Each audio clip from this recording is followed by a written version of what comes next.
எங்கள் ஊரிலே ஒரு வழக்கம் இருக்கிறது. பிள்ளையார் கோயில்களிலே திருவிழாவிலே பிள்ளையாருக்கு மோதகம் படைப்பார்கள்.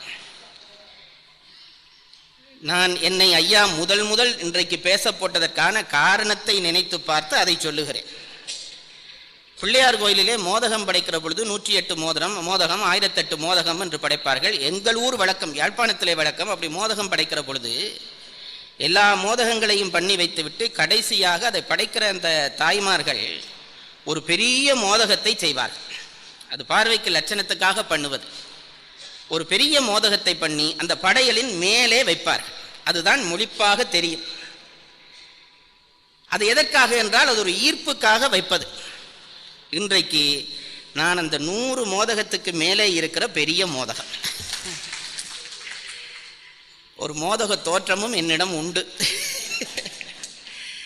அதனாலே என்னை முன்னே வைத்து ஐயா அவர்கள் ரசித்தார்கள் என்று நினைக்கிறேனே தவிர என் தகுதி கருதி இந்த பாக்கியம் எனக்கு கிடைத்ததாக நான் நினைக்கவில்லை.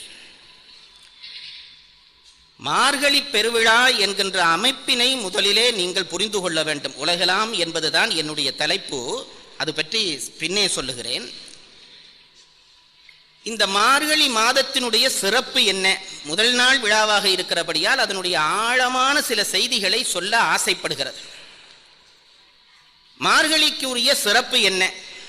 கிருஷ்ண பரமாத்மா கீதையிலே சொல்லுகிற பொழுது மாதங்களில் நான் மார்கழியாகிறேன் என்றான்.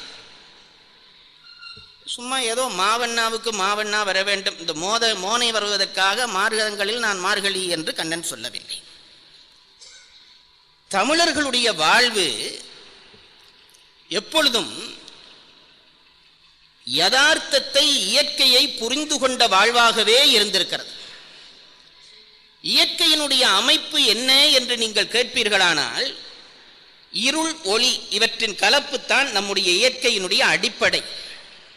இந்த மார்கழியின் சிறப்பு சொல்வதற்காக சொல்லுகிறேன். இருளும் ஒளியும் கலந்துதான் நம்முடைய அத்தனை அமைப்பும் இருக்கிறது. ஒரு நாளை பார்த்தீர்களே ஆனால் ஒரு நாளினுடைய தொடக்கம் ஒளியாக தொடங்கி இருளிலே முடிந்து பிறகு ஒளி தொடங்கும். இது வாழ்க்கை. ஒளி நல்லவற்றுக்கான அடிப்படை, இருள் தீயவற்றுக்கான அடிப்படை. நீங்களே பாருங்கள், நல்லவர்கள் ஒளிக்காலத்திலே இயங்கி இருள் காலத்திலே ஓய்ந்து விடுவார்கள். தீயவர்கள் ஒளிக்காலத்திலே ஓய்ந்து இருள் காலத்திலே தான் இயங்க தொடங்குவார்கள். இருளை ஒளியாக்கித்தான் அங்கு உட்கார்ந்து இருக்க வேண்டி இருக்கிறது. இறைவனாக நமக்கு லைட்டை ஆஃப் பண்றான், பவர் கட் பண்றான். 6 மணி ஆகிவிட்டதானால் இறைவன் ஏன் ஒளியை இல்லாமல் செய்கிறான் என்றால், இனி இது உனக்கு ஓய்வு நேரம், நீ போய் ஓய்ந்து கொள். அதிகாலையிலே 4 மணிக்கே வெளிச்சத்தை ஏன் கொண்டு வருகிறான் என்றால் இறைவன், இனி உனக்கு ஒளிக்காலம் தொடங்குகிறது, அதை பயன்படுத்து. நாம் இதை புரிந்து கொள்வதில்லை. இருளை ஒளியாக்கி வாழ்கிறோம், ஒளியை இருளாக்கி ஓய்கிறோம். ரெண்டும் இயற்கையிலே தவறு.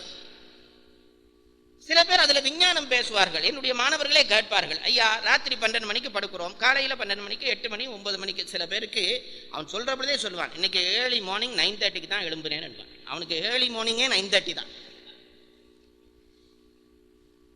அப்போ அதுல நேர கணக்கு சரியாகிறது என்று கேட்டால் நான் ஒன்றை உங்களுக்கு தெளிவாக சொல்லுகிறேன். இரவிலே எடுக்கிற ஓய்வை பகலிலே நீங்கள் எடுக்க முடியாது. இதை தெரிந்து கொள்ளுங்கள். என்ன காரணம் என்றால், இரவிலே எல்லாமே ஒடுங்கி அலைகள் அடங்கி கிடக்கிறபடியால் இயற்கையே அமைதிப்பட்டு கிடக்கிறது. அந்த இயற்கை அமைதிப்பட்டு கிடக்கிற நேரத்திலே எடுக்கிற ஓய்வை பகலாகிவிட்டால் அலைகள் பெருகி விடுகின்றன. அந்த அலைகள் பெருகிய நேரத்திலே நீங்கள் எடுக்கிற ஓய்வு ஒரு காலம் சமப்படுத்தாது. அதுக்கு ஒரு உதாரணம் சொல்லுகிறேன், வேறொன்றும் இல்லை. காலையிலே எல்லாருக்கும் புரிய வேணும்ங்கிறதுக்காக இது. காலையிலே அல்லது பகல் நேரத்திலே நீங்க வீட்டிலே டிவி வைக்கிறீர்கள், தொலைக்காட்சி பெட்டி போட்டு பார்க்கிறீர்கள். அப்போ ஒரு சவுண்ட் வைப்பீர்கள். எவ்வளவு சவுண்ட்ல அவன் கணக்கு பண்ணியிருக்கா, இத்தனை சவுண்ட் வைக்கிறது, ஒரு 20ல 18ல சவுண்ட் வைத்து கேட்பீர்கள்.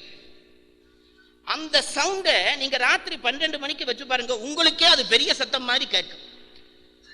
காலையில வச்சு கேட்கிற சத்தத்தை ராத்திரியில வச்சு கேட்க முடியாது. ஏனென்றால் ராத்திரியிலே அந்த சத்தம் பிரம்மாண்டமான சத்தமாக உங்களுக்கு கேட்கிறது. என்ன காரணம்?